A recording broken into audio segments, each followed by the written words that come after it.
Are you a man or a woman? A man. Very well then. Adorn a man, not a woman.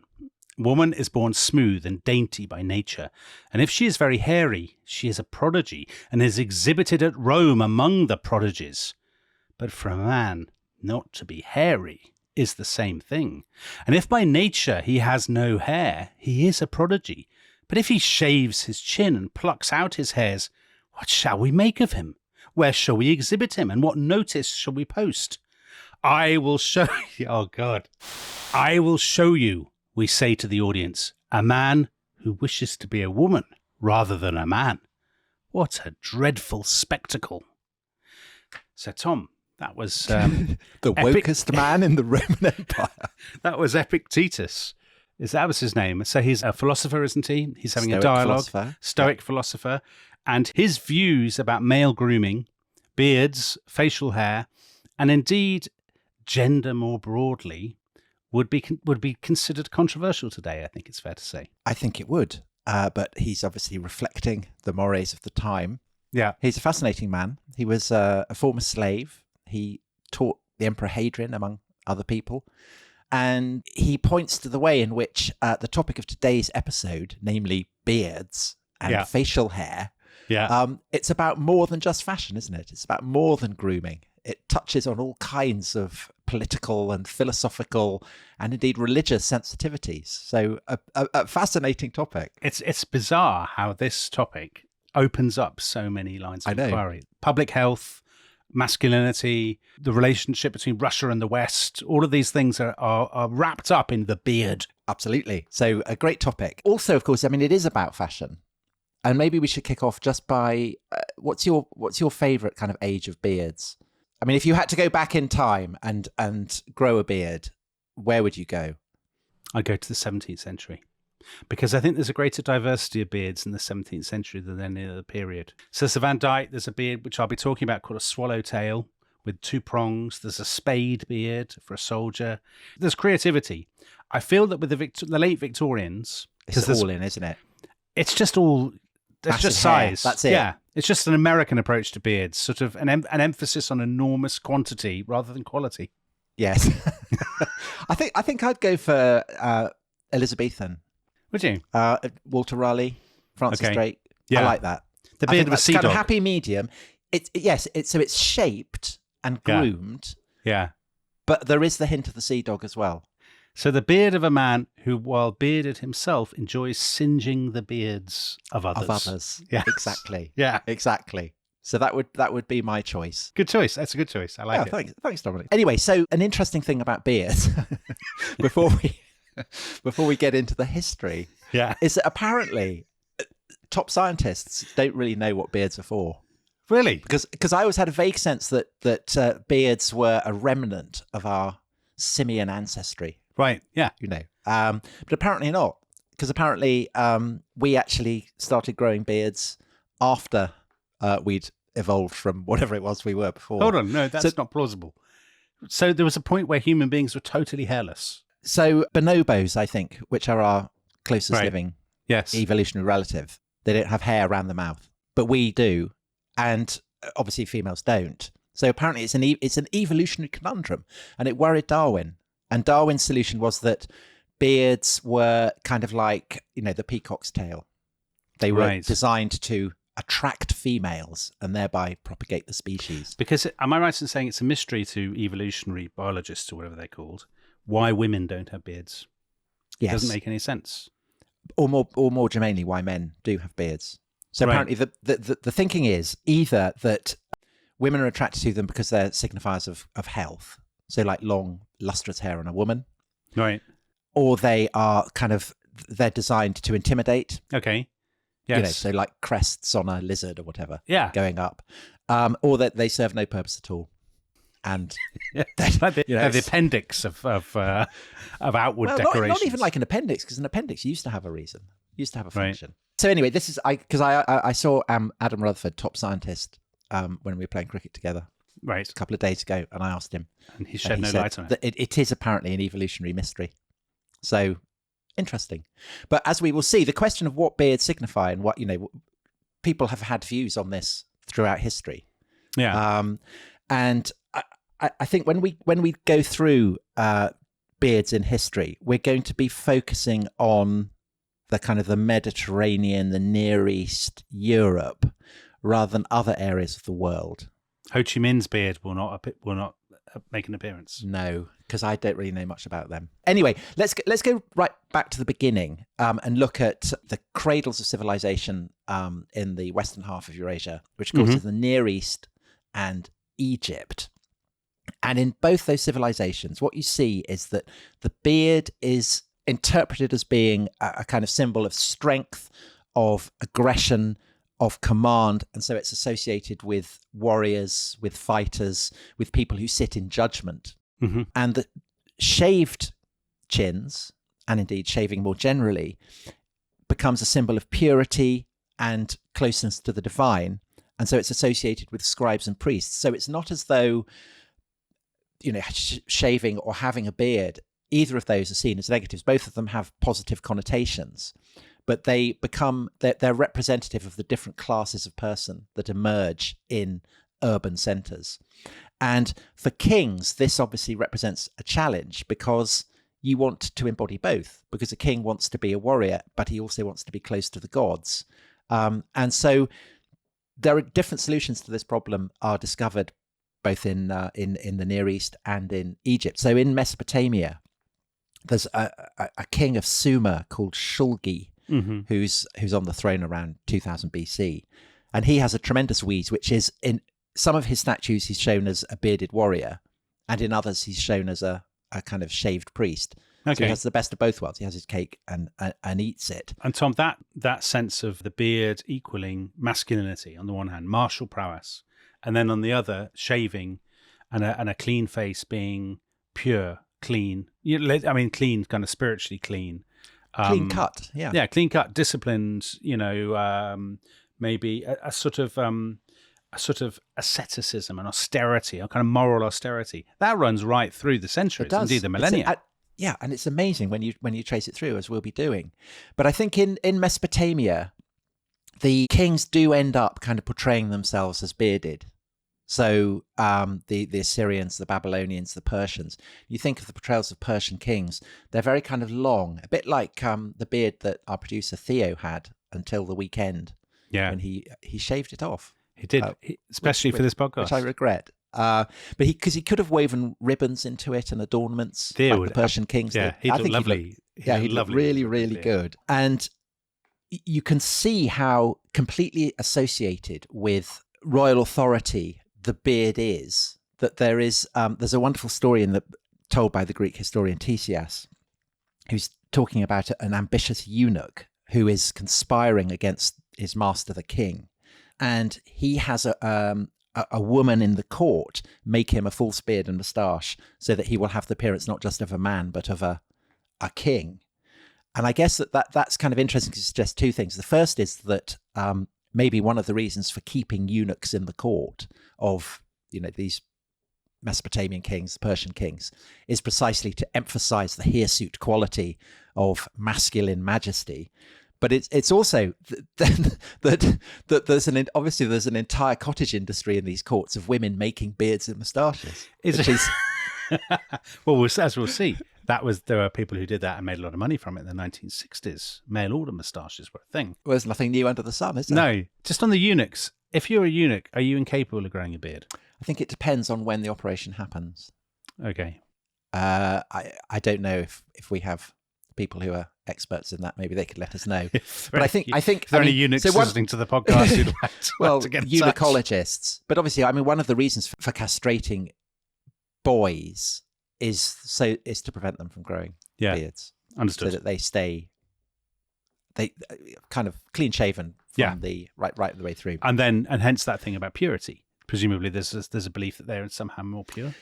No, because it's seen as cheating. Oh, okay. Fair enough. So that's Mesopotamia. We've done that. Yeah. Right.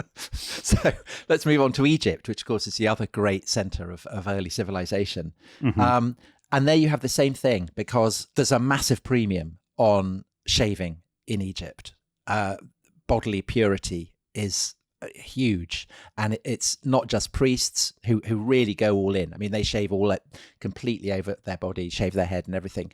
But nobles do as well.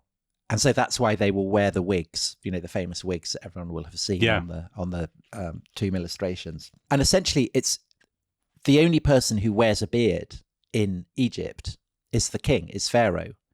But he gets around this idea that he wants to portray himself as being pure as well, by making it clear that the beard is very obviously a false one. Yeah, it's got a chin strap, hasn't it? Yeah, it's a chin strap beard. Yeah, exactly, and it's shown on the kind of the portrayals of kings in tombs or whatever, or statues, and that's why it works for Hatshepsut, the female pharaoh who presents herself as a male pharaoh. Yeah, the artificiality of the beard to an Egyptian, I think, wouldn't have seemed as discordant, perhaps, as it does to us. So we did a whole episode on that. Yeah, they're used to kings wearing false beards, so the fact that she's wearing one is not so peculiar. Yeah, and I think it really matters precisely because that association of complete bodily smoothness and its association with divinity is so strong in Egypt. So when Herodotus goes to Egypt, he's astounded by the smoothness of Egyptian priests. So he writes, priests will give themselves a full body shave every other day. This is done to prevent them from sheltering lice or any other vermin while they minister to the gods. So very Herodotean that he would focus on the lice. But that sense that you can't go in teeming with lice when you're offering sacrifice to the gods. I mean, he gets that. I'm sure that's what's going on. Yeah. But it does point to the way in which actually, I suppose, not just the Greeks, but also the Jews as well, the two peoples who've been most influential on the course of Western history, they do have slightly different attitudes to beards. Well, actually, very different attitudes to beards. So looking at the Jews first, what's distinctive about them, I think, is that they enshrine the beard as a symbol of purity.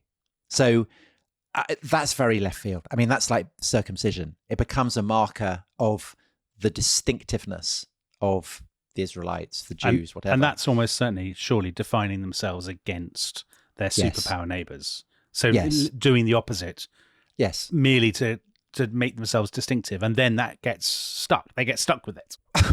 Yeah, well, they get stuck with it, or they've been told to do it by God, and so therefore they cleave to it as a marker of their divine election. I mean, two ways of putting it. Yeah, and that's something that gets, in the long run, inherited by Christians. We'll look at, Christians actually have quite ambivalent attitudes to beards, but Muslims definitely, because they are enshrining Muhammad as the last in a long line of patriarchs that you get in the Bible. And so it's taken for granted that Muhammad was bearded. I mean, there's actually, I don't think, a single mention of beards in the Quran.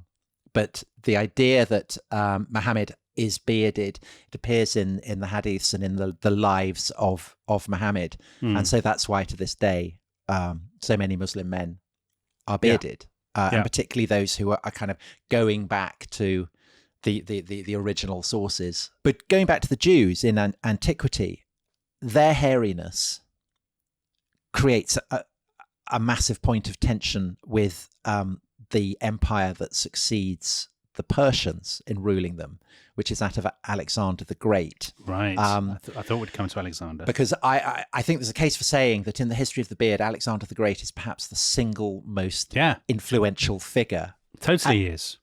And the reason for that is that actually before Alexander, so in Greece in the classical period, I mean, the Greeks loved a beard as well. So you think of Zeus, a mighty beard, absolutely emblematic of his role as king of the gods. Heracles, the strongest of the heroes. I mean, he has a big beard. And there's clearly quite a strong sexual dynamic to this. So in Aristophanes, the great comic writer in Athens in the 5th century, men who shave or don't have beards at all are seen as kind of comically effeminate, and he's always making jokes about it. And it must be influenced by the practice of pederasty in Athens, that beards are the emblem of the older active partner in that kind of relationship, and a smooth chin is emblematic of youth and of kind of relative degree of passivity in the relationship. So it kind of eroticizes it. And there isn't the kind of theological dimension that you get in the Near East to it. But philosophers also tend to be very keen on beards. So actually the beard is always the kind of the emblem of the philosopher. And Aristotle, his theory on beards is what underpins Epictetus's take on it. That what generates a beard is the hot fluids that men as opposed to women have, and particularly Dominic's semen. So the more semen you have, the bigger the beard. But of course, the more semen you have, the likely you are to have sex, and the more you have sex, the likely you are to be bald. But this is a theme that runs through the history of the beard, because as we'll see in the second half, people believe this, well into the early modern period. This business about heat, fertility, and beards is a long-running theme. Well, because as we'll see, it feeds into medicine as well. Yes. So Hippocrates and then Galen, and this then goes into the kind of the bloodstream of medieval attitudes to this, and the Renaissance and so on. So very, very influential take on beards. But I think you do also have the sense that you get in other ancient cultures that a smooth chin can be an expression of the divine, but a kind of subversive, discordant, unsettling form of divinity. So Apollo, Hermes are often portrayed as gods without beards, and that the combination of youth and power is unsettling to the Greeks. Likewise with Achilles, the great hero, the great Greek hero at Troy. I mean, he is disguised as a woman, as a girl, and Odysseus discovers him by going to this place where he's hidden with all the girls, and he's got a great sack full of jewelry and so on, but with a sword. And Achilles reaches for the sword and kind of draws it out, and this reveals that he's actually who he is. And so off he goes to Troy. So the shaven face is unearthly. Is that it? Is that it's slightly unsettling? And yes, unsettling. Yeah. And actually you get it the other way around. So Herodotus has this wonderful report of a priestess of Athena at a place called Pedassa, which is just outside Halicarnassus, today's Bodrum, where Herodotus came from. And she, whenever danger threatened, would always grow a beard. So this was a kind of long-range crisis. You'd go and see whether she'd sprouted some whiskers or not. And if she had, you'd batten down the hatches. Trouble, yeah. Yeah.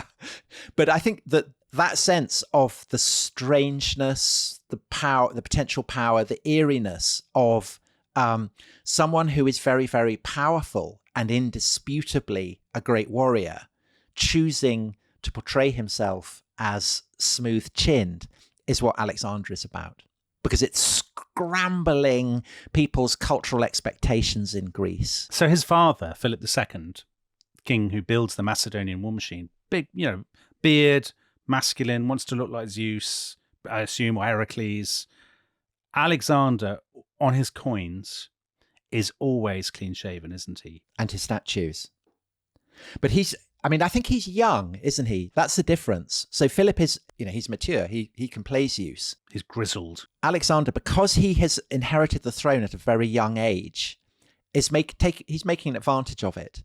He's portraying himself, above all as Achilles. Achilles is his great role model. Yeah. But there is also a sense of, the younger generation of Olympians.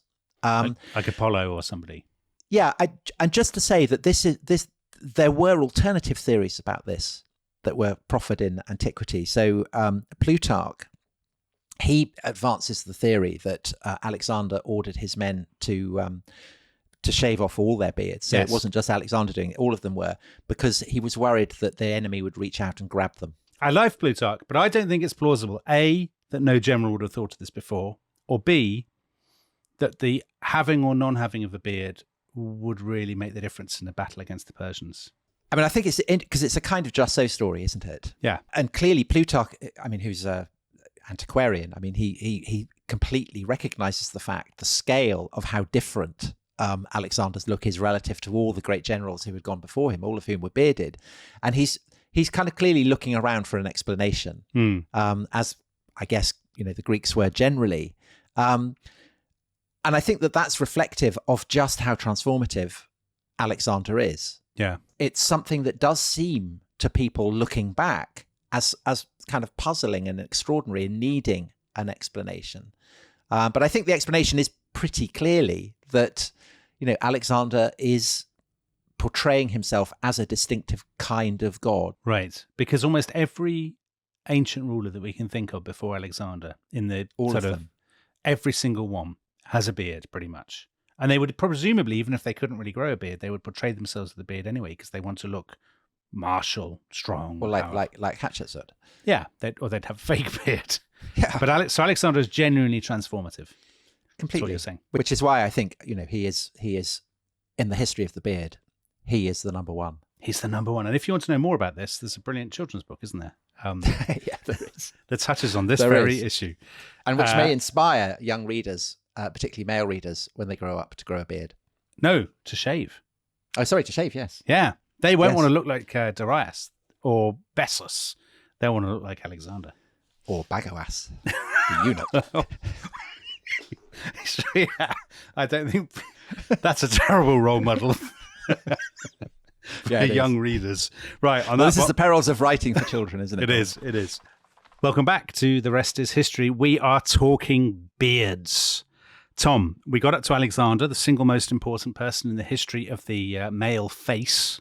And now we turn to the Romans. Now, I'm showing my ignorance here. I'm guessing like 99% of the listeners, when I think of the Romans, if I'm not thinking of Hadrian or somebody who's being self-consciously Greek, then I'm thinking of very clean-shaven men who shave so closely because that's part of their kind of republican austerity, and distinguishing themselves from the hirsute luxuriance of Eastern decadence. Am I right? Well, I think that to begin with, the Romans have the kind of the traditional association of beards with martial valor, and in fact with republican virtue. So there's a famous portrait bust that is supposed to be of Brutus, the man who expelled the monarchy and established the republic. I mean, in fact, it probably isn't, but it's telling that association is made by later generations, that the man who establishes the republic in Rome is felt, people clearly feel should be bearded. Right. And that there are there's a story that is told about the sack of Rome by the Gauls in 390 BC, where the Gauls have broken into the city, and the senators, rather than fleeing, have chosen to sit in state in the Senate house. They're in their robes, they have their staves, and they are sat there with their tremendous flowing beards. And the Gauls break into the Senate house, and they are struck dumb with awe at the spectacle of this incredible array of distinguished-looking men. And they're not sure whether they're statues or flesh and blood. And so one of them goes up to a senator and tugs on his beard. And as we'll see, the tugging on a beard is traditionally seen as a mortal insult. And so the senator reaches up with his staff and hits the Gaul, and the Gaul responds by drawing his sword, hacking him to death, and all the Senate are massacred. I mean, that is one of the versions of the story. And it's dependent on the assumption that senators in particular, and the word senator derives from senex, the Latin for old man, that they would have beards, and that the beard would be an emblem of their authority and their prestige. So obviously later on in Roman history, they're enormous fans of Alexander. So Pompey the Great, does his hair like Alexander's and wears Alexander's cloak, or claims to. But at the time, so after Alexander's death, does the news of his clean-shavenness reach Rome and they all rush to copy it, or how does that work? I mean, you say that the Romans are fans of Alexander. I think it's more ambivalent than that.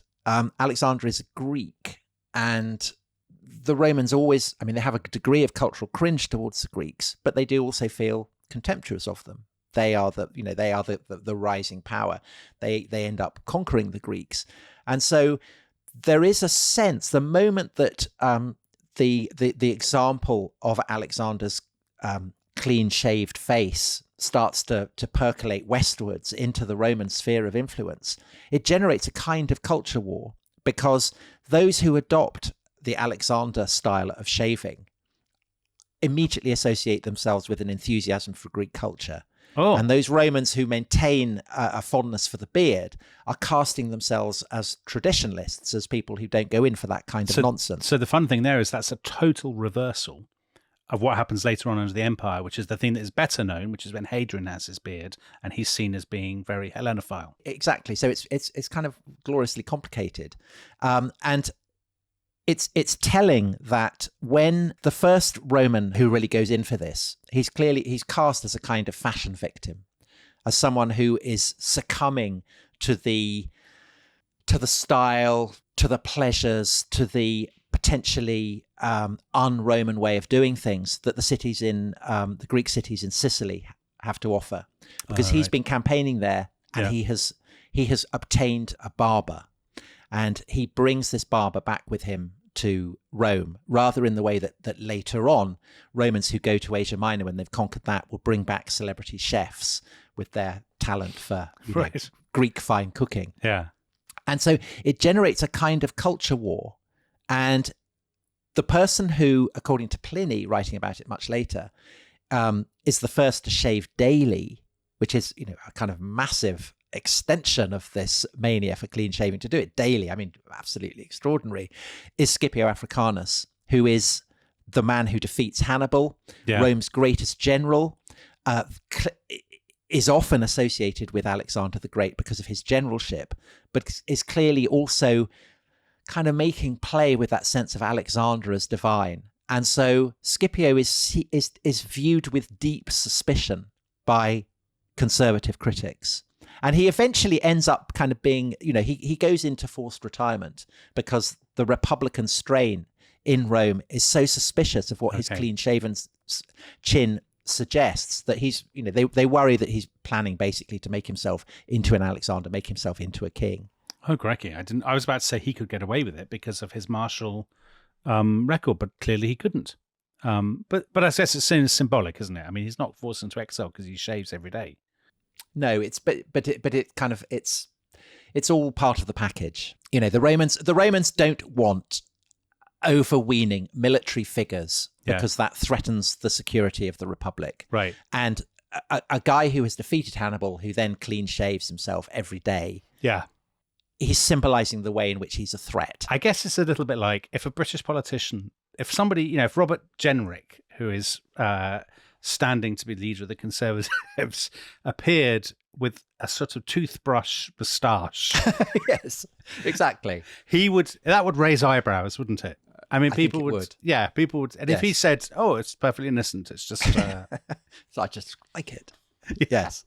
You couldn't carry that off. So, at what point do the Romans start shaving? Because they do start shaving. Well, they do.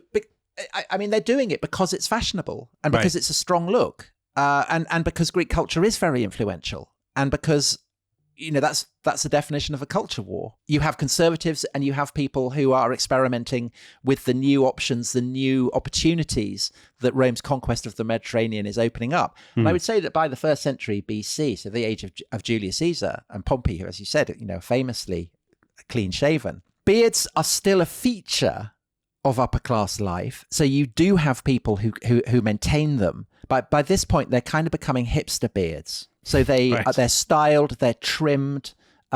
Cicero himself is clean shaven, but he calls those who have these hipster beards the bene barbati, the well bearded, those who are finely groomed, those who are finely trimmed, and increasingly the point at which you have your first shave actually comes to be seen as the marker of masculinity, of becoming mature, of becoming a man.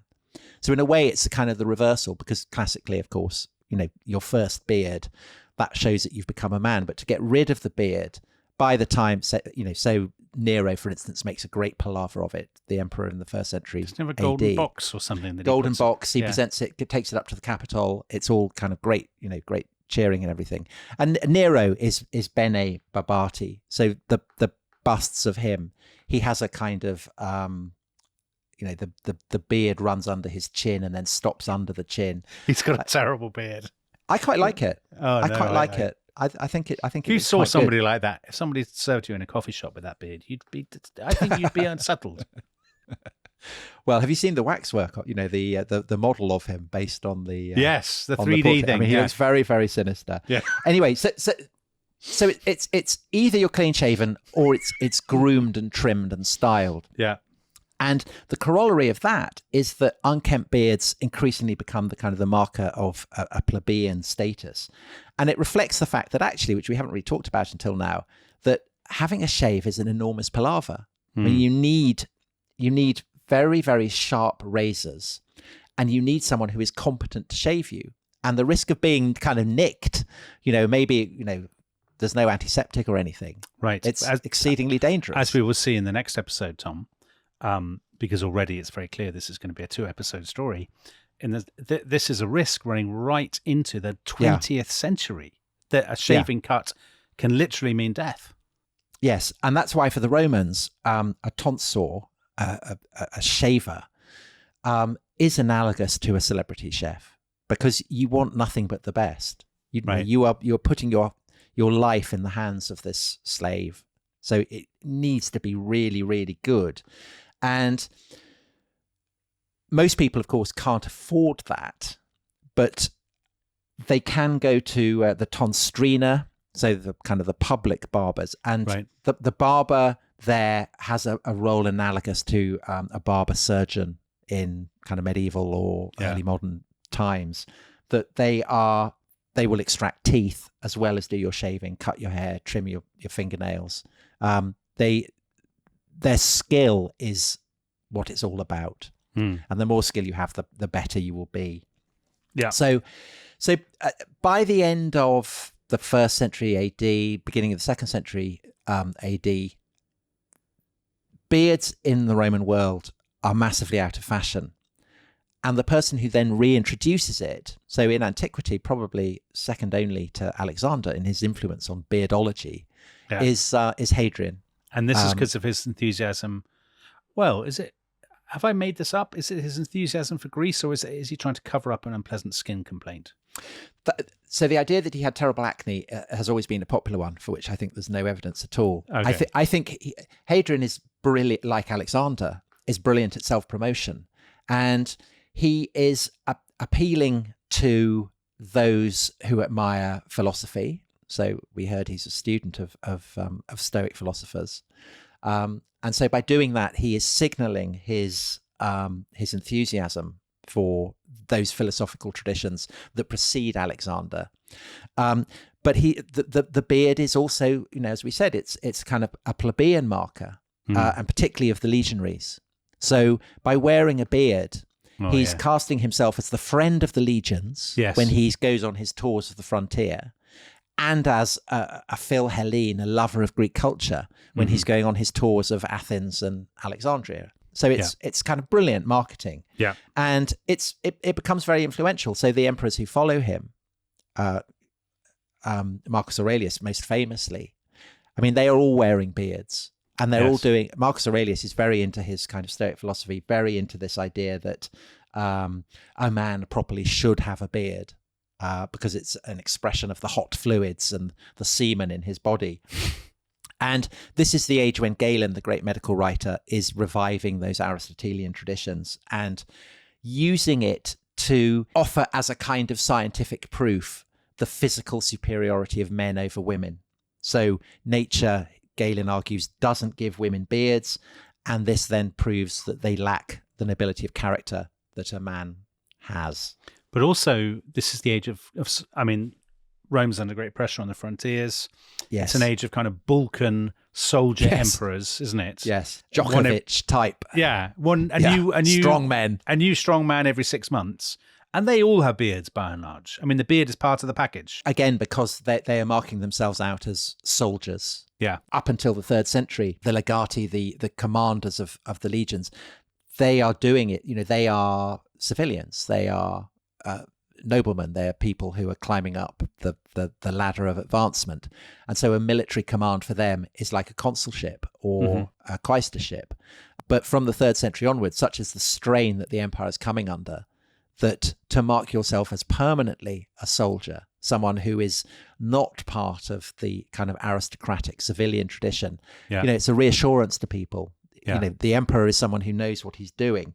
And likewise, at the end of the 3rd century, going into the 4th, you start to get a measure of stability. And then the empire is really very strongly stabilized under Constantine the Great. Constantine shows himself as shaved because he's essentially saying, we're back to the golden age.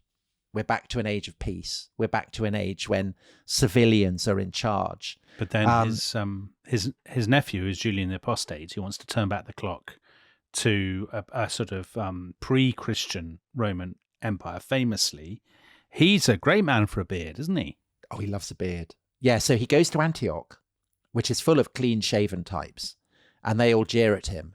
And Julian's furious about this, and he writes a satire called the Misopogon, the beard hater, right? Where he goes all in. He condemns his critics in Antioch as effeminate, terrible, completely lacking the hot bodily fluids that a real man should have. Yeah, and he's very keen to see beards restored to their rightful place as he sees it. But as with his paganism, this is really the kind of the last hurrah of traditional Hellenic beard enthusiasm. All right, let's talk about Christianity. So Constantine the Great, he's a tremendous point to move to Christianity. So Jesus, you and I were discussing this before the podcast. You corrected me and said, because I believe that Jesus was clean shaven, because I imagine Jesus looking very much like me. But this is wrong, you tell me. And that Jesus is actually beard, because I always thought the beard was a kind of medieval innovation. So it is true that the earliest portrayal of Jesus, which comes from a villa in Dorset, shows him as clean shaven, and case closed. That for several centuries after that, so up until the 5th century, really, he is almost by default shown as not having a beard. This isn't because, as is often said, that Christians want to kind of associate Jesus with Apollo or some god like that. It's not about that. It's because he's the emperor of heaven. So just as Constantine is showing himself clean shaven, he's the ruler of a united, peaceful world. So Christ, as the emperor of heaven, has to be clean shaven. He's in the dimension of the holy, of the divine, of the angelic. But of course, while also being divine, he's also human. And so what you see, there's the famous church in Ravenna that was built by Theodoric, the Ostrogothic king, who was Arian, and so had dodgy views on the relationship of the divine and the human in the figure of Christ. On there, Christ is shown with bearded humans, and he is shown as being clean shaven. And then he's shown among angels following the resurrection, and there he's shown bearded. And obviously it's a way of saying, he's simultaneously human and divine. And that actually is even though Theodoric is viewed as heretical by the Romans who recover Italy under Justinian. Justinian is fiercely orthodox. Those mosaics remain, and so it is expressive of this notion that Christ is both. He's simultaneously human, simultaneously simultaneously divine. Bearded and clean shaven. So it's going back to Shulgi, the Sumerian king who has himself shown in exactly that way. It's trying to it's dealing with the fact that a great king, and I suppose Christ for a Christian is the greatest of all kings, is he has to be shown as both. Mm-hmm. And how do you do that visually? Now, of course, it's true that by the 6th century, the image of Christ as bearded is starting to become conventional. So it's starting to appear on icons. And I think there's 2 reasons for that. One of them is that there is a description of Christ as bearded in the Bible, but it doesn't come in the New Testament. It comes in the Old Testament, where the prophet Isaiah he's giving this portrayal of the suffering servant, as it's called. It's a prophetic vision that Christians assume is a portrayal of Christ. And in that, Isaiah is giving voice to the suffering servant. And the suffering servant says, "They plucked out my beard." And this is interpreted as being part of the tortures that Christ undergoes during his passion. Okay. before he's being nailed up on the cross. So that offers biblical sanction for his having a beard. I'd be honest, I don't find that conclusive, but some people may. Well, let's just say that by the 6th century, people are starting to find that conclusive, and you can take it up with the church fathers. I will do. But I think the other way is that they are doing what the Egyptians did with the pharaohs, showing them as simultaneously trying to portray them in a way that evokes a sense of being clean shaven while having a beard. Okay. And perhaps it's telling. I mean, I don't know. It probably isn't, but it is interesting that the classic early example of this comes from St. Catherine's Monastery in the Sinai, so very, very close to Egypt, where the beard, it's not a kind of Zeus-like beard. It's a kind of closer beard. It's a shorter beard. And that, I guess, is the image of Christ that people would have to this day. That's how he's portrayed. It's not a kind of massiff great beard. It's not Karl Marx's beard. It's not a Karl Marx. It's not a W.G. Grace beard. It's a kind of shorter beard. Yeah. And it's trying to have it Beard both ways. Of a West German footballer at the 1982 World Cup. That's the kind of beard it is. Okay, I'll take your word for it. So you might think that would provide Christians with a kind of model. If it's good enough for their Lord and Saviour, why wouldn't it be good enough for them? Yeah. And I think that in the Orthodox world, so the eastern regions of the Roman Empire and then Christians under Islam, that association of godliness with a beard continues. So Greek Orthodox priests to this day have beards. It's different in Latin Christendom because there the connotations of beards and lack of beards becomes much more complicated and kind of bound up with all kinds of developments through the early Middle Ages and into the High Middle Ages. And I wonder whether one of the reasons for that, so the association that comes to develop there of being clean shaven with godliness isn't influenced by the Viking raids. The fact that the Vikings are kind of so unapologetically pagan and hairy that monks in particular, but also priests, come to associate beards with, the savagery of the heathen.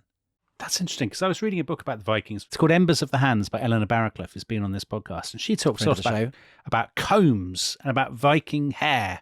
The Vikings shaved their heads at the back and then had these kind of floppy neoromantic fringes. And wore beards. And the Anglo-Saxons had moustaches and had longer hair. And obviously saw the beard as unsettlingly, alien. I wonder about that. And certainly by the early 9th century, so this is, pretty early on into the Viking Age. So it's issued by Louis the Pious, who's the son of Charlemagne, in the early 9th century, that throughout Frankish lands, beards on monks are kind of legally forbidden, that monks should be clean shaven. And this generates obviously a kind of sense of fashion. People who want to display their zeal, their Christian zeal, start to shave. So there's a Muslim traveller to Rome a few decades later, after Louis the Pious has brought in this dictate, who is appalled at how clean shaven everybody in Rome is. And he sees this association of hairlessness with godliness, correctly, I think, as contrary to Christian as well as to Muslim tradition. And this is then further sharpened by the great revolutionary moment in medieval history, which, of course, my King Charles's head is the 11th century, the Gregorian reform. And what Gregory VII and his fellow reformers are trying to do is to usher in a great process of purification that will embrace the entirety of the Christian people. And for Gregory, the people who have to do this, it's not just the monks, it's the priests as well.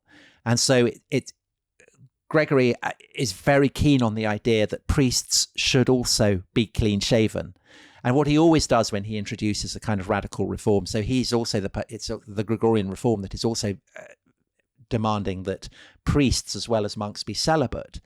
He's always kind of saying this is the way it was always done. This is the venerable tradition of the church going back to the beginning. Reinventing history. Yeah, exactly. He's rewriting history. He's kind of foregrounding what is quite a radical reform, quite a radical idea back in the roots of time. And so in the 11th century, this association of purity with a clean-shaven chin becomes absolutely embedded. And it's not actually, it's not just priests who are taking this up. So you talked about the Anglo-Saxons having moustaches. Anyone, if you think of the Bayeux Tapestry, the Normans are clean shaven. The fact that they are clean shaven is emblematic of the role that they are playing as the kind of the cutting edge of this reformatio, this process of reform that Gregory VII is embodying. So again, the way in which beards and moustaches and shaving them off or keeping them are expressive of a kind of cultural identity. You see it really, really strongly in this most turbulent of all the centuries of medieval Christian Europe. And as you intimated at the start of this episode, it does kind of take you back to the beginnings, back to that kind of Sumerian Egyptian idea that being shaved brings you closer to the dimension of the holy. I like an Englishman to look like an Englishman, and beards are foreign and breed vermin. Also, depend upon it, they will lead to filthy habits. That was Lord Raglan, who was in command of the British forces in the Crimean War. Famous, wasn't he, Dominic, for he'd fought in the Napoleonic Wars, and even though the French were our allies in the Crimean War, he kept shouting, "Attack the French!" Yes. Now, the question is, did he actually say this, or is it completely made up by George MacDonald Fraser and inserted in Flashman at the Charge? Flashman, the bully from Tom Brown's School Days, whose memoirs are the subject of George MacDonald Fraser's brilliantly entertaining novels. Well, that's a good question, Tom. I think even if it is made up, it's. I'm sure he thought it. So that quotation was actually recommended by Sambrook Jr., who's just been reading Flashman at the Charge, and when he heard we were doing a podcast about beards, he said, "Oh, Lord Raglan had some very sound views about beards. You should mention them in the episode." And so here we are. Yes. So this was meant to be the second half of a single of a quirky one-off. Yes. Not the instead. Yeah. Draws on to the crack of doom. So this is the story, Tom, of modern beards. Last time we had classical, ancient beards, early medieval beards. Yeah. Do we have some high medieval beards? We do. Before we move on to early modern beards. We do, and actually, I have to say, we've had to record this multiple times, and in fact, I was laughing so much that I destroyed my microphone. So this is the story of. So this is the story of modern beard. Right. Okay. So. Oh shit. So, in the last episode, you were making the point about shaving and godliness. That basically, a clean face means you're kind of the priestly caste, I guess. You're closer to the supernatural, to the divine, right? And a full beard means you're very much of this world. Smiting of the smiting order of man. So the question in my mind was, why don't more people shave? In a highly religious age, why don't people want to look clean shaven? And there are obvious technical reasons which you didn't really talk about so much last time. So if you'd wanted to shave, what are you shaving with? So the razors that people use, which could be made of bronze, I guess copper, they are like little knives or indeed miniature axes that people use. By and large, you'd have to, either you have a slave or a servant who shaves you, or you have to visit a barber, as you said. So in medieval England, if you visit a barber is also a surgeon or a dentist, as we were talking about before, just like in Roman times. Yeah. Exactly, there's massive continuity there. And barbering is a very serious business. So the Worshipful Company of Barbers was set up in London in 1308. And I mean, this would astound you, Tom. Guess what the guy who's the first head of the organisation was called? What his surname was? Well, I know because you've written it down. Richard Le Barber. Richard Le Barber, yeah. I mean, was that nominative determinism, or did he take on that name after deciding to become a barber? I suspect he took on that name, which is disappointing. You'd like to think he'd been born barber. Unless his father, I mean, it was in the family. Possibly it was in the family. I mean, you'd think it would be the kind of thing that would be in the family, wouldn't you? So it got its royal charter from Edward IV in 1462, and part of that was actually a crackdown on unlicensed barbers who are kind of cutting people's hair in an incompetent way, giving them... slicing their throats open. Giving them very deep cuts while they're shaving, And it actually is a serious business because, as we will see, in an age before antibiotics, a barbering mishap can kill you. And it does kill people. Or if you run into, barbers whose wives makes pies out of you. I mean, that would also be bad, wouldn't in it? Seville, for example. No, in Fleet Street. Oh, the demon barber of Fleet Street. Sweeney Todd. Of course. I was being dim with So there are risks everywhere.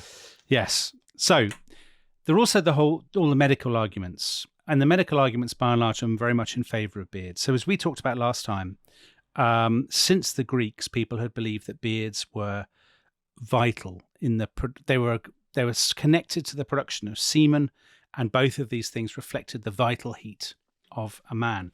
So there's a wonderful book called, are you familiar with this book, Tom? Facial Hair and the Performance of Early Modern Masculinity by Dr. No, but I can imagine exactly what it's like. Yes, by Dr. Eleanor Rycroft.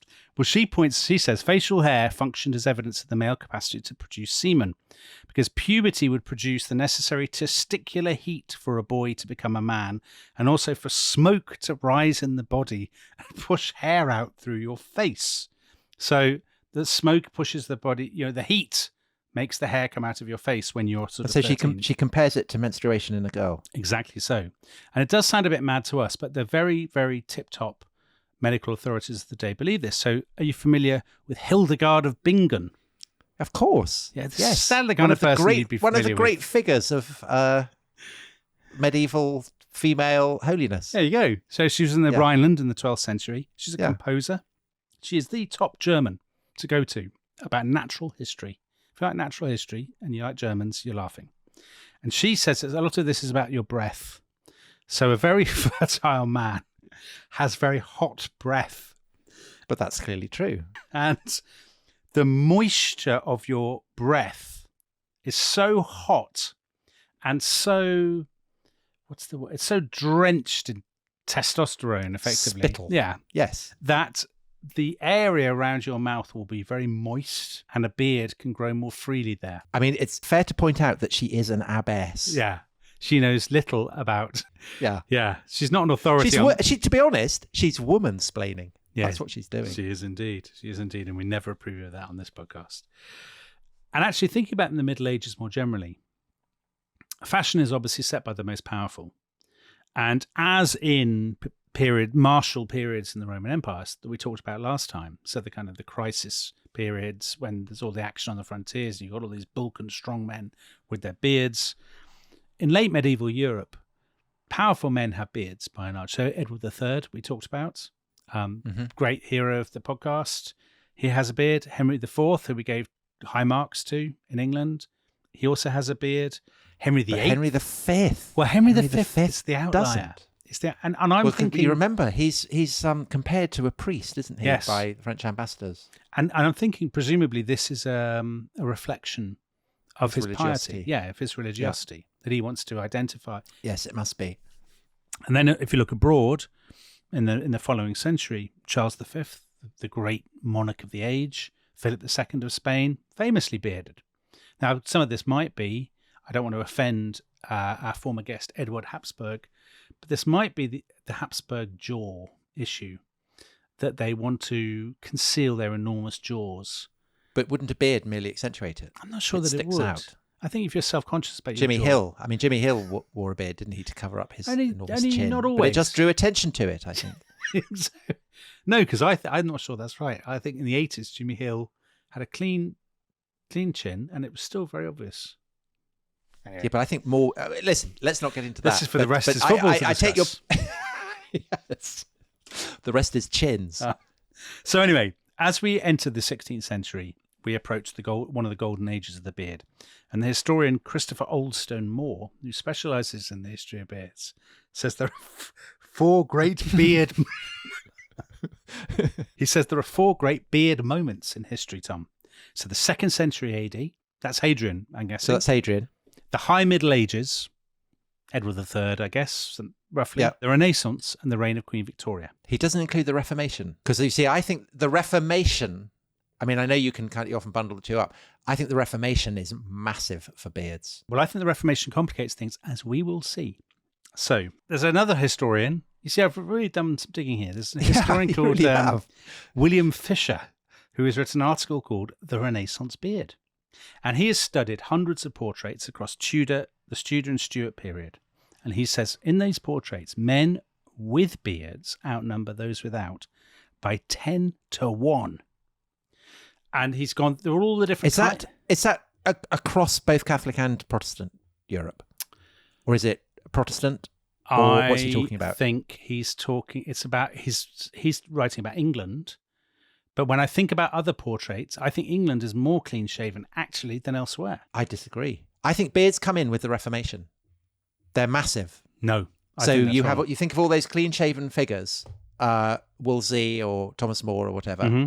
and then with the Reformation, you suddenly get a load of beards. And I know this because I remember when I was writing about Dominion, reading about Edward VI, and he's a very sober and serious little boy, except that when the Protestant ambassadors from Germany arrive, they have enormous beards, and he gets fits of giggles about it, and then expresses his disapproval of very long beards. See, but obviously within a few years, yeah, beards are mainstreaming in Protestant England. I'm not sure this is right. See, I think if you think 90% of people have beards and 10% don't, if you look at some of the big figures of this age, so across religious affiliations, so Thomas More, Thomas Cromwell, Thomas Cranmer, and then go into the 17th century, the single most best-known person of the 17th century, Oliver Cromwell. These are people of different religious affiliations. They're all clean-shaven, which puts them in the minority. And I think in each case, their clean-shavenness is about saying, I'm a sober, serious, hardworking, pious person. I agree. I think Puritanism is, that takes a different course. But in the rush of the Edwardian Reformation, mm-hmm. After Henry VIII is dead, and they can go full in Protestant. When these ambassadors, these are the people who give the name Protestant to Protestantism. Mm-hmm. These German ambassadors, these princes, they come to London. They have these very, very long beards, and Edward VI responds with ribaldry. Right. But then within a few years, it's absolutely the fashion. So Cranmer grows a beard. Cranmer had not had a beard, and then he grows a beard, and they all start growing beards in Edward VI's reign. And then presumably, so even Cardinal Fisher under Mary, who becomes Archbishop of Canterbury, doesn't he? Yeah. He has a beard. But I think in the long run, beards do become, clean-shavenness becomes identified with radical Protestantism in the long run across the course of the 16th century. Because everybody's, by that point, is Protestant. So it's a way of... Yeah. Everyone has such long beards that actually shaving it off then becomes another marker of the Puritan. It does indeed. So do you know what Puritans thought about beards? Puritans said beards... They said basically a beard is like walking around with excrement on your face. So they believed they were very much into Hildegard of Bingen's surely not heat theory. So they said basically your body heat is pushing hair out of your face like soot from a chimney, and it's like you're walking around with a sooty face, and it's a waste product, and you are walking around because of your frivolity and your dandyism. You've smeared excrement all over your face, and you're walking around with it. That's what a Puritan thinks. But I think that you have a kind of a clean-shaven ascetic look in the early part of the 16th century. Mm-hmm. Then it's full-on beards in the mid-16th century because this is the expression of Protestantism. Yeah, you're doubling down on this. You're absolutely. And then you have, then you have towards the end of the Elizabethan period, going into the Stuart period, it's a diminishment of beards because you have the Puritans who are worried about excrement on their face and all that. But if you think about the Drake Shakespeare beard, that's kind of narrowing down, and then you have the Van Dyke beard, don't you? But these things coexist. So different beards would have different, by the Elizabethan era, different beards have different connotations. So if you're a soldier, semiotics of beards. So a soldier will have a spade beard, which I think is a ridiculous beard to have. A courtier what does that mean? It's kind of square. Beard? It's kind of square and cut off. Oh yes, like Luther had.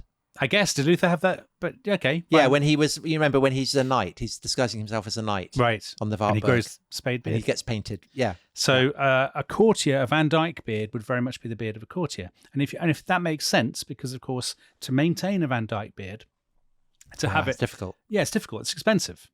And then there was my favourite beard, which is the swallowtail, double-pronged. And that You've put down that belongs to a character. Yeah, I think a character. By having that beard, it's a bit like being somebody now and wearing a flat He's cap. mad. Yeah, wearing riding a unicycle or something. Yeah. It's sort of identifying yourself as an eccentric. Now, you mentioned Shakespeare. Shakespeare is brilliant on beards.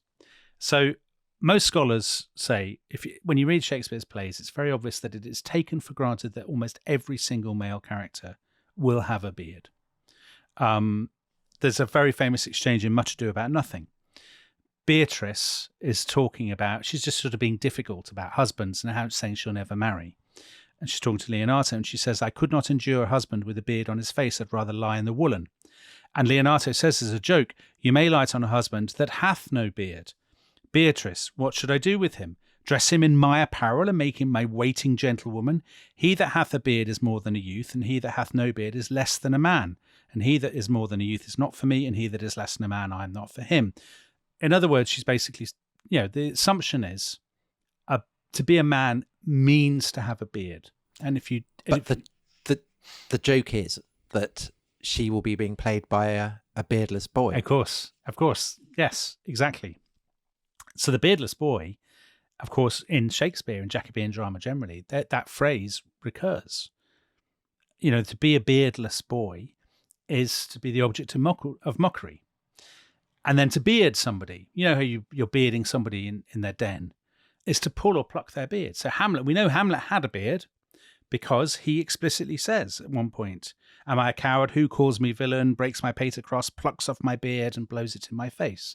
And that's more than just a figure of speech. Of course, yeah. It's the really awful example of that, of someone having his beard pulled, is Gloucester, isn't it? Yes, of course. In King Lear, yeah, when Regan pulls on his beard and he cries out, by the kind gods, 'tis most ignobly done to pluck me by the beard.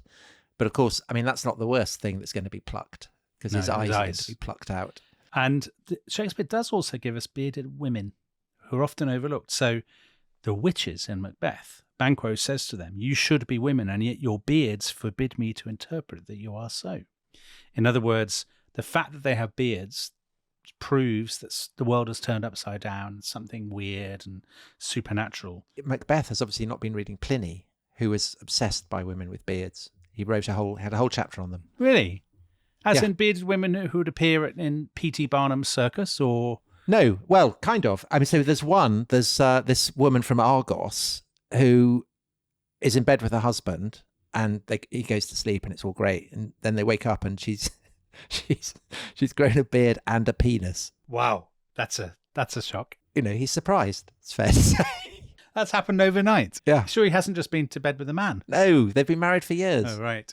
It's not like that story that we had, the bloke in one of Custer's men or something, who had accidentally married. Oh yes, the washerwoman. Yeah, and the washer. Yeah. And no, it's not like that. And had the washerwoman. They had the washerwoman. He tried to bury the washerwoman very quickly after she died. Isn't that it? That's right. Yeah. No, these are miraculous transformations. Right. Women suddenly sprouting beards unexpectedly, and it seems to have been quite a thing. Pliny's very into it. Right. Well, to return to anyway, sorry, I'm distracting. That's fine. You. No, it's good. It's all good stuff, Tom. So to return to the 17th century, clearly the 17th century ends with beards very much in decline. So this is a thing that historians, looking into it, historians are really interested in this, because actually there's very little source material on it. So people don't write. Pepys doesn't write in his diary, I see beards are on the way out, Yes. I did this Saturday shave off my beard. Obviously, the evidence we're using are portraits and things. And obviously, this is the age of the scientific revolution and the coming of the Enlightenment. To quote Eleanor Rycroft again, she says, by the 18th century, men were almost entirely clean-shaven. Here it was the lack of facial hair that defined the ideal man. The face of the enlightened gentleman was smooth, his face youthful, and his countenance clear, suggesting a mind that was also open. And there's somebody who's done some work. There's another tremendous book called Concerning Beards by the historian Alan Withy, and he sort of delves into this. And he says what he thinks it is the 18th century, the Georgian period, is an age of urbanity, civility. It's the age of England as a polite and commercial people, self-consciously sophisticated. Artifice is very popular. It's very in. So hence the wig. wearing artificial hair. So like ancient Egypt. Right. But facial hair is the opposite of that. It is kind of seen as rough and earthy and primitive. It's the look of the labourer. Yeah, and it's not polite. It's not polite. It's not metropolitan. And he's brilliant, actually, Alan Withy, on barber shops. And he says, the new barber shops of the 18th century, they're part of this new kind of public space. So you would go to be shaved, and you would go maybe twice a week. And you would, it's like a coffee house. There would be newspapers, and you would exchange gossip. And obviously, there were gradations of barber shops.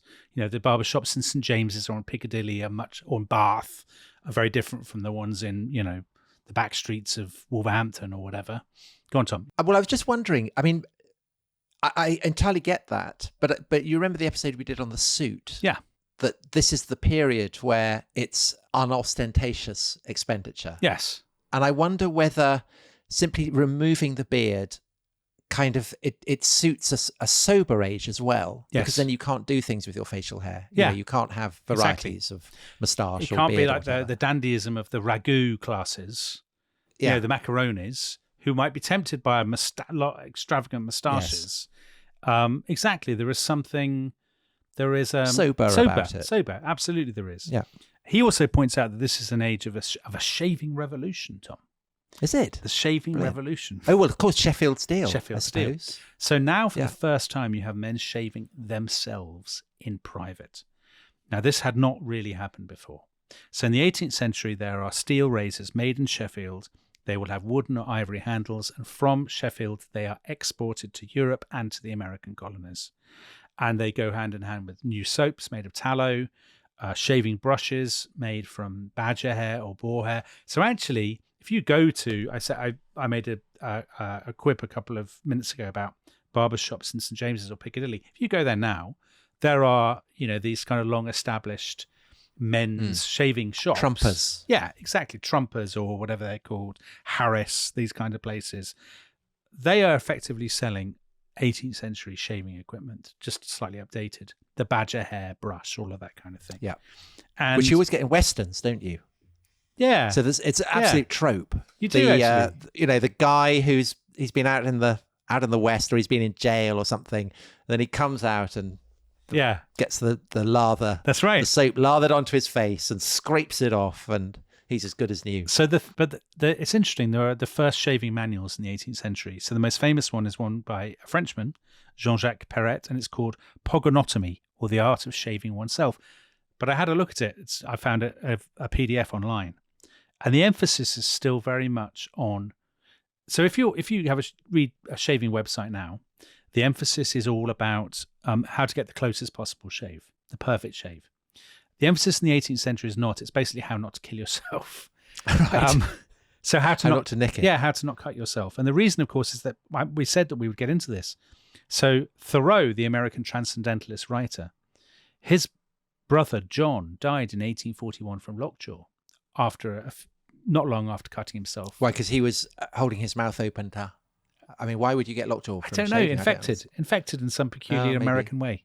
I don't understand. Anyway, he wrote On Walden Pond, or whatever it's called. Is that something like that? Walden? Something like that, yeah. Yeah, I don't know. Whatever it is. It's some. He's in a wood. I've never read He's it. Thinking about transcendental. Yeah, it's transcendental. Whatever. It's like thinking about nature, all that stuff. The Americans love this kind of business. Anyway, he did this because his brother killed himself shaving. Lord Carnarvon. Of course. Much more tragically. Yes, he nicked the mosquito bite. Yes. Bitten by a mosquito, nicks it shaving, gets sepsis. And he might just pull through from the sepsis when he gets pneumonia, and the combination of the two kills him.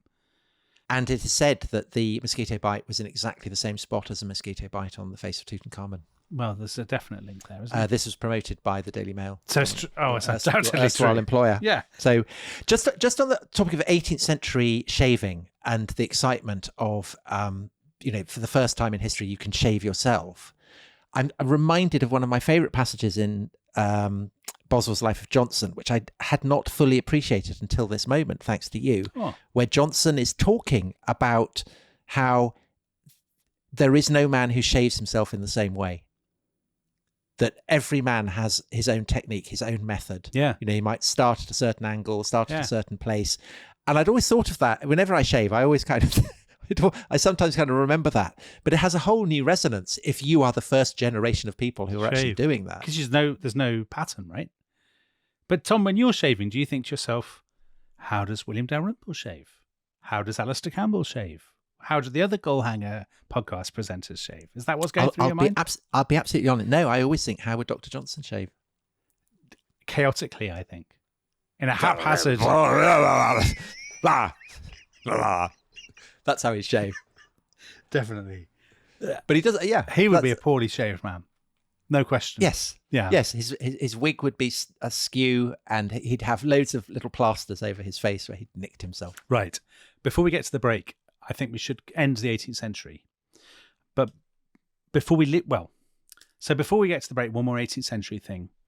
But it's outside West. We've gone outside Western Europe. So this is a stunning rebuke to everybody who says you never get who says we're Eurocentric. Nonsense. We're going about 20 miles outside Western Europe. Yeah, we tweak the beard of those who say that. So we're in Russia under Peter the Great. So Peter the Great, born in 1672 in a society where beards they're not just the norm, they're dare I say, sacral. So because they're Orthodox. Yes. And so they... those beards come in a line of descent from the original church. Exactly. In the East. Yes. Robert K. Massey, in his biography of Peter the Great, says the beard was the ornament given by God, worn by the prophets, the apostles, and Jesus himself. Ivan the Terrible had a tremendous beard. He said to shave the beard is a sin that the blood of all the martyrs cannot cleanse. It is to deface the image of a man created by God. And lots of patriarchs kind of back that up, and they would say, a man without a beard can't be blessed. A man without a beard is, spitting in the face of God. Go on. I'm reading in your notes. Yes. This idiot, Patriarch Adrian, in the late 17th century, who said, God did not create men beardless, only cats and dogs. He's obviously never met a bearded collie. No. It's the first dog we had. Really? Well, like Ben. A schnauzer. A schnauzer has a beard. Yeah, but it's not called a bearded schnauzer, is it? A bearded collie is obviously bearded, and I can vouch that Ben had a massive beard. Patriarch Adrian was... he's absolutely idiot. He knew nothing. No. He knew nothing. Doesn't know what he's talking about. Anyway, shaving has seeped into Russia by the time of Peter the Great's birth, because there's this place in Moscow called the German suburb. And patriarchs and Orthodox priests would say terrible scenes in the German suburb. Like, people are talking German, they're eating salads, they're taking snuff, and they're shaving their faces. And this is abhorrent. And all right-thinking Russians say this is absolutely disgraceful behaviour. Anyway, as you will know, Tom, Peter the Great goes off on his great European tour, doesn't he? Amsterdam, John Evelyn's house, Deptford, you name it. And he comes back in 1698, and one of the very first things he does, within hours of returning to Moscow, he calls in his boyars, his kind of nobles, and he physically shaves them himself. So he grabs their faces and roughly shaves them one by one. And they're all quite shocked by this. But this is how he means to go on, because then he starts to have visitors for dinner and he gets his jester to forcibly shave them. And then eventually he says, listen, I'm not messing around here. If you want to have a beard, you have to pay a tax. And people would have to pay this tax. It was a graduated tax based on how much money you had. Once you'd paid it, you were given a medallion with a picture of a beard on it and the words tax paid. And if you were walking around with a beard without this medallion, you were having an illegal beard. Something for Rachel Reeves. Definitely a revenue raising. Fill in that fiscal black hole. And can I just ask? Yeah. Is this because he is keen to Europeanize, to Westernize his people? He wants to break the power of the conservative Orthodox authorities, and he wants to Westernize. He also insists, of course, that people dress in a European way, in a Western way. He's all about Westernization. And a lot of Russians are very shocked. So although Peter the Great is an autocrat, an enlightened despot, an absolute monarch, so there's no arguing with him, a lot of people think, if I die beardless, I'm going to be in terrible trouble. And there's a wonderful quote in the Robert K. Massey book. An English traveller was talking to this guy who was like a shipwright or something, who had no beard. He said, you've got no beard. You've obviously signed up to Peter the Great's thing. And he said, I do have a beard, actually. He kind of reached into his pocket. He got out this pouch or something. And he said, I never go out without it, because I could die and I will need it. I will need to have it on me to show them that I haven't that I've still got my Also, beard. it would be a useful disguise, wouldn't it? It would be, but would you have to take glue as well with you? Because your beard would have Yeah, I lost its suppose. integrity, Tom. You Well, couldn't just yes, I reattach suppose, it. Yes. We'll be Yeah. getting on to beards that you can attach when we talk about the Beatles in the second half. Hello, welcome back to The Rest is History. And we're looking at the history of the beard. And Dominic, we left part one looking at beards in the age of Peter the Great. And we're going to leap forwards, but remain in Russia. Yes. Or more specifically in the Crimea. Yeah. Where Britain and France go to war with Russia. And this is a seismic event, isn't it, in the history of the beard? Massive. It's absolutely massive. So just on the Russian side, at this point, mid-19th century, there is a change within Russia itself. So Peter the Great had wanted everyone to be clean-shaved. But by the mid-19th century, people are wearing beards. And of course, the last Russian tsars have beards. So Alexander III and Nicholas II both have beards. Now, this is often seen as a reflection of their Slavophile tendencies. In other words, they are casting off the legacy of Peter the Great, and they're saying, no, we're not westernized, we are Russians, we are Slavs, we have a unique soul, and we have our tremendous beards. But actually, they are also reflecting Western fashion, and that Western fashion has changed because of events in Russia, ironically, because of the Crimean War. Because as you said, from 1853 to 1856, the British and the French are fighting the Russians in the Crimea. This is a horrendous conflict. It's the first modern war, really. It's got shells, it's got railways, telegraph, photographs, all of that stuff. Now, at the beginning, Fashman's in it. At the beginning, so Lord Raglan, we had that lovely quote from him of dubious provenance. Beards are foreign and breed vermin. But whether or not British troops wanted to grow beards, they have to grow them because they are in the field for months in horrendous conditions. They have no soap. It is so cold that their water is frozen, so they couldn't really shave or wash, even if they wanted to. And as a result, of course, they're being photographed. And those photographs come back home, and the beards come to be seen as badges of military status, of kind of manliness and prestige. And so is that what inspires the great Victorian beard? That's what historians... That's Alan Withy. So Darwin talks about this. Tennyson. Yeah. You could argue, I suppose, you would have to do a study of portraits from the 1850s, the previous decade, to see if beards were coming back, which I imagine they almost certainly were beforehand. But I would guess this amplifies the process. And I'm not just saying this because he's a cricketer, but W.G. Grace is massive in this, isn't he? Because to explain for people who don't know who he is the first mass appeal sportsman. Yeah. Who's, first of all, he's drawn and then he's photographed. And his beard is the icon of his prowess as a sportsman. Yes. And so beards then come to be associated with the virility of, someone who's an elite sportsman. Yeah, I think that's fair. I think we think of Victorian beards as backward.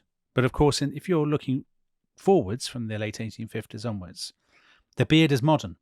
The beard is a rejection of the previous period of clean-shavenness, and a beard is seen as, what is it? I guess it's patriarchal. It's individualistic. It's individualistic and it's cutting edge, because the other thing about W.G. Grace is that he is the first real celebrity who lends his name and his image to advertisers. Yeah. So he advertised Coleman mustard. And the fact that he is instantly recognizable because he has this incredibly distinctive beard is obviously a crucial part of that, because it's very, very easy to reproduce. I think consumerism, advertising and photography are really important in the growth of the beard. So there's a good American example. It's not quite a beard, but it's similar. There's a guy in the American Civil War, so we're talking about a decade later, called Major General Ambrose Burnside, a Union general. And Burnside, if you Google him, you will see he has the most extraordinary whiskers. So sort of sideburns that then turn into a moustache and kind of meet in the middle. And it's Burnside who gave his name to those sideburns. The sideburn was named after him. And of course, that's because images of him are being spread across the United States in a way that they weren't, they wouldn't have been 10 or 20 years earlier because of the development of photography and so on. So the beard has become very fashionable. It's seen as incarnating the new martial values of the 1850s, 1860s. But people are also, of course, looking for other justifications, because this is also a heyday of medicine and science. You mentioned Darwin. So Darwin probably thinks, I mean, I've never read Darwin about his own beard, but I imagine he would have thought a beard was healthy. Otherwise he wouldn't have had one. Well, we talked about him at the start, right? At the start of the first show. He's unclear what the evolutionary purpose of beards is, but essentially, I mean, he thinks that they are advertisements of virility that appeal to women, and therefore natural selection chooses Men with beards. men who can grow beards. Yeah. And actually, if you look at scientific textbooks and tracts and things from this period, so Alexander Rowland, The Human Hair, Popularly and Physiologically Considered, he writes in that, I do most strenuously contend that the beard is a positive good. It affords naturally what we are forced to supply artificially, i.e. warmth and protection to the throat. And then the St. James's Magazine from 1861, so that's right in the point between the Crimean War and the American Civil War. A long beard contributes greatly to health. It preserves the teeth a long time from rotting and strengthens the gums. So this is apparently based on a 16th century physician called Valerianus. I don't believe a beard does strengthen your gums. Well, if there are any specialists in gums, let us know. Dominic, just on that topic. Yeah. I mean, this is kind of almost taking us back to ancient Greece, isn't it? That a beard is medically something that a man should have. And that was an age where there were a very strong sense of the separation of the rival spheres of men and women. Mm-hmm. Do you think, because paralleling the growth of the Victorian beard is a kind of emphasis on the domestic role of women, the angel in the house, do you think that's part of it? I do. And lots of gender historians think it is. Lots of gender historians say that at points when women's roles are changing, expanding, when women are maybe threatening men in various ways, men will feel the need to assert their masculinity in more visible and conspicuous ways, generally by facial hair or something like that, and that would be a good explanation for all this. But the thing about the medical stuff is that once you've thrown your lot in with doctors and scientists, of course, when they change they can come up with any old nonsense. Yeah, right, exactly. Once they've changed their minds, you're in real trouble. Yeah. So by the end of the 19th century, the turn of the 20th, the consensus has changed. People begin to think that beards might not be very hygienic. Christopher Aldston Moore, in his stuff about beards, he says the discoveries of Louis Pasteur are crucial in this. So Pasteur, germ theory, microbes, all of that business. And people who were kind of pasteurites or whatever would say, your beard is a breeding ground for disease. So he gives a wonderful example.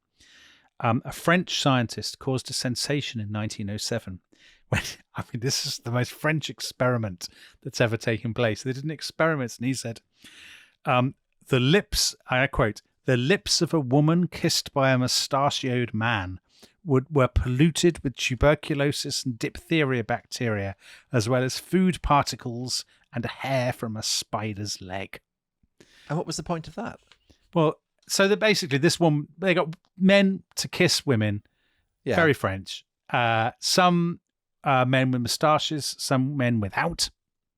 Yeah. And the mustachioed men afterwards, when they tested the women's lips, covered with filth, spiders, bits of French food. Yeah, I see. But the clean-shaven men... So they hadn't deliberately polluted this guy's moustache with spiders' legs and things? He was just French. He just had it? Yeah. Okay. Oh, yes, I see. Yeah. So... Yeah, sorry, I was being thick. So nobody wants that. No woman wants to be kissed and be left with all this detritus. That spider's leg. No, not at all. But also I think there's a cultural shift. So thinking about... Obviously, we've talked about the Edwardian period a fair amount in our Road to the Great War series and so on. It's an age when... Well, first of all, it's an age when socially there is a turn towards greater collectivism, kind of corporate... Historians talk about this move to a kind of corporate uniformity. More people working in offices, more clerks, more white collar than before. You want a kind of uniform workforce.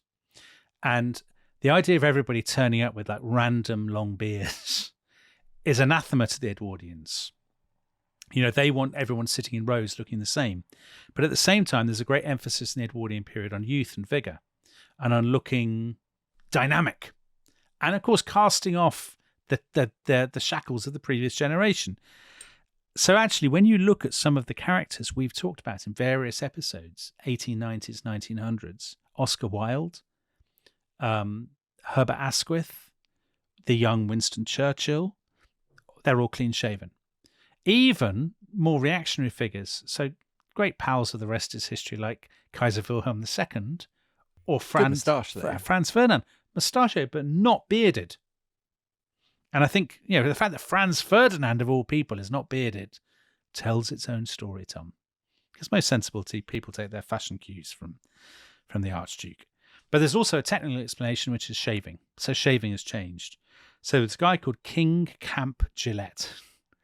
And in 1895, he's sitting around in Chicago, I think it is. And he thinks there must be a better way to shave than this. And he basically dreams up the idea of the disposable razor blade. And it took him the best part of a decade to start producing it, to work out what the design would be and whatnot. And he does that in 1903, I think, and then by the end of the 1900s rather, he's producing them in London and Paris. But then it's turbocharged by the First World War, because in the First World War, first of all, officers want their men to look the same, to have a kind of uniformity. You can't have people with like swallowtail beards and all that stuff. Especially not in the trenches. But also in the trenches, it's lice. It's lice that is the thing. You want to basically eliminate anything where germs and lice will grow. So, for example, when the US joined the war in 1917, troops were told, you must travel with a shaving kit that you provide yourself. And Gillette made packs specially for the trenches. So, and was it the best a man can get? I think it almost certainly was, Tom. I can't believe Gillette aren't sponsoring this, actually. Yeah, well, they know where we are. So when the war is over, the beard, these are dark days for beards, actually. Because think about the interwar years. Nobody has a beard in the interwar years. Lenin, Van Dyke beard. Lenin and George V. Ironically, two people. George Bernard Shaw, is he still around? He's got an amazing beard. Yeah, but he's just a leftover from the previous, Yeah, he is. From the pre-war, Walter Raleigh. Like Walter Raleigh, he's left over. Yeah. Even Stalin doesn't have a beard. So Stalin, who'd been raised in the seminary, he has a moustache. Hitler has a moustache. Unthinkable that either of those men would have a beard. Yeah, no, you're Stanley right. Baldwin, no beard. Neville Chamberlain, no beard. Franklin Roosevelt, no beard. And actually, Trotsky, beard, but that ends up with an ice pick in his head. This is what happens. I think communists are likelier to have beards. They are, and they give beards a bad name than capitalists. So here's the interesting thing: that if you look at the popular culture, let's just look at the British popular culture of the interwar years. Very quickly, beards are identified with freakishness. So, right. So to use one of my is that your synonym for people with left wing views? To give one of my favourite examples, in the Just William stories of Witcham Compton, which are a brilliant window into the mentality of Middle England, in William's village, when somebody with a beard moves in next door, he's prune juice. He's a League of Nations enthusiast or a vegetarian or something. When George Orwell in the 1930s is describing the weirdos who give socialism a bad name, that quote, that dreary tribe of high-minded women and sandal wearers and bearded fruit juice drinkers. And then in one of my favourite books, Lucky Jim, published 1954, I think, or 1953, I can't remember which, Dixon, the hero, a historian, sort of failed historian, he espies his love rival, who's called Bertrand, who is a terrible man. Bertrand is wearing a lemon yellow sports coat, all three buttons of which were fastened, which is very poor, and displaying a large beard which came down further on one side than the other. And Dixon guessed straight away that this must be Bertrand, who has already been described to him as a pacifist, B, somebody who likes painting, and so therefore automatically just a terrible man. So presumably this is we're no longer into notions of purity and royalty and all the stuff that we were looking at in ancient times and medieval times, and we're not really even into health by now. It's about fashion, but it has a political meaning, I think. Of course, because all fashions do. But for men, what you do with your facial hair, I mean, it's something that you can change very, very easily. So you can experiment. And I guess that on the level of, nationwide fashions, if one generation has beards, then the obvious thing to do is to shave them off in the next generation.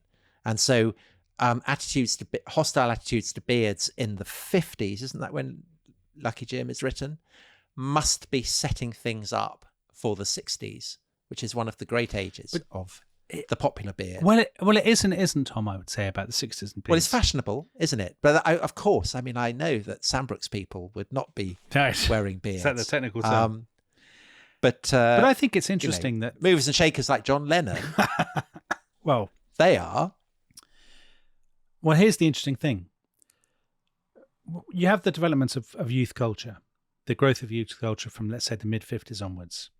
And hair, for example, is always a huge part of that. And whether you have a kind of crew cut or a kind of Elvis-style haircut, or you have a Beatles mop top or hippie hair or whatever, or punk, all of those kinds of things.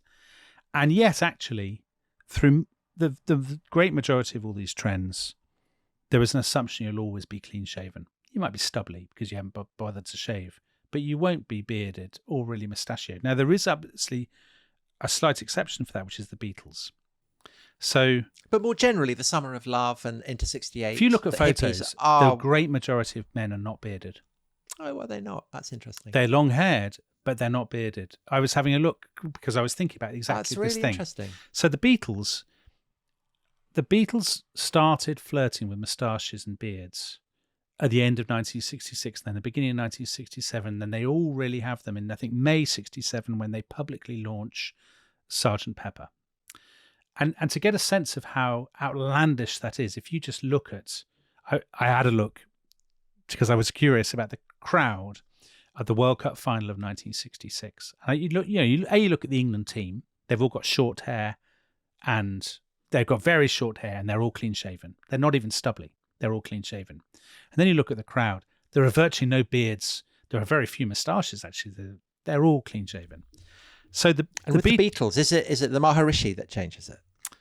No, they've grown them before they've gone to Rishikesh. They go to Rishikesh the full a year beard. later. They haven't grown the beard by then, have they? I think one or two of them may have grown beards by then, or flirted with beards. But then they go to Rishikesh. And they all have they have huge beards.